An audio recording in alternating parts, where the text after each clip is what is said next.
Emmanuel Rabault, bonjour. Bonjour.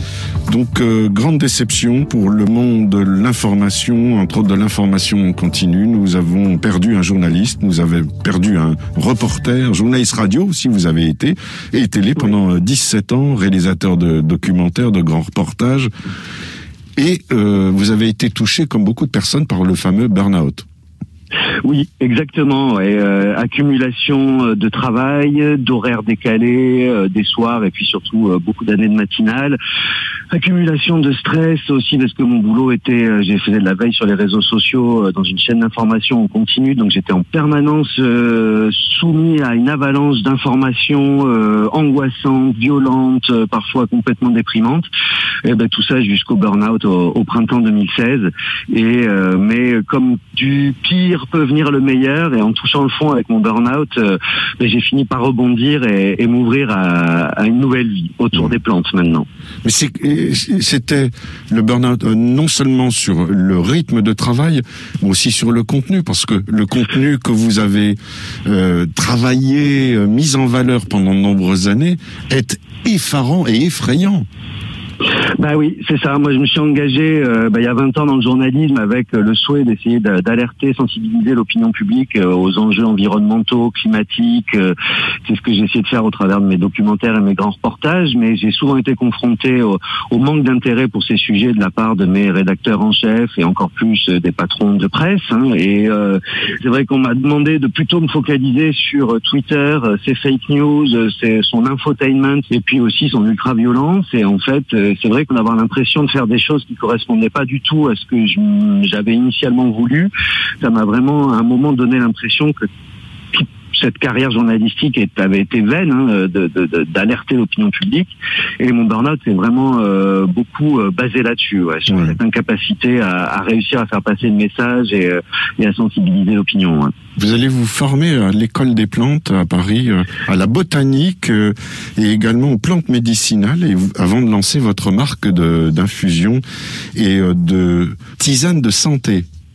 C'est ça, exactement. En fait, j'ai vraiment développé un très grand intérêt pour les plantes médicinales. Donc, je me suis engagé dans cette formation à l'école des plantes de Paris où on apprend pas mal de choses, qui m'a donné les compétences et la légitimité pour développer des tisanes, des tisanes qui réveillent, des tisanes qui drainent, des tisanes qui apaisent. Mais vraiment en essayant de faire des choses un petit peu plus originales, un peu plus épicées, un petit peu plus avec un peu plus de goût.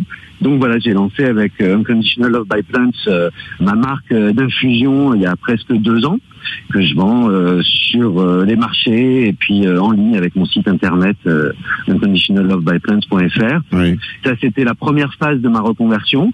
Et la deuxième phase, c'est de produire moi-même mes plantes, ce que je fais depuis cette année dans le Gard, où j'ai développé un système de production en agriculture biologique de plantes aromatiques et médicinales et de fruitiers, notamment des grenadiers et puis dans un deuxième temps des pommiers et des amandiers que je vais planter d'ici un an. À cause de vous, Emmanuel, je vais avoir encore un flot de courriers en disant mais pourquoi il a choisi un nom anglais Unconditional Love by Plants alors qu'il aurait pu choisir un truc beaucoup plus poétique à la française.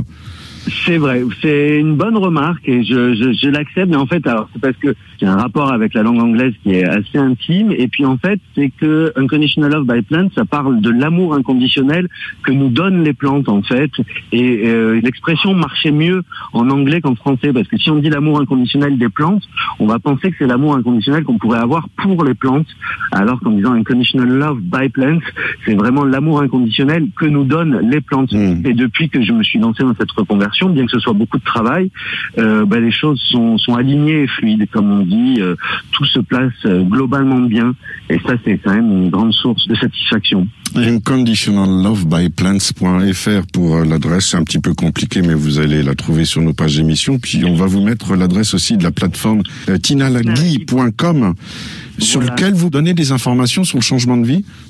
Voilà, exactement. En fait, c'est une initiative, pareil, encore d'une ancienne consoeur journaliste qui a elle-même fait une reconversion et qui s'est dit qu'en fait, il y avait en ce moment, mais notamment à cause des espèces d'épidémies de burn-out, beaucoup de gens qui se questionnaient sur le sens de leur vie professionnelle et qui souhaitaient changer de vie. Et en fait, elle a réuni sur cette plateforme près d'une centaine de personnes comme moi qui ont changé de vie récemment et qui peuvent considérer que leur changement de vie est réussi et qui peuvent comme ça conseiller les gens dans une réflexion autour d'un changement de vie professionnelle et personnelle. Eh ben, formidable. Ça, c'est une bonne info aussi, Tina, laguib.com. Merci Emmanuel et belle et longue nouvelle vie. Merci, à bientôt. Au revoir.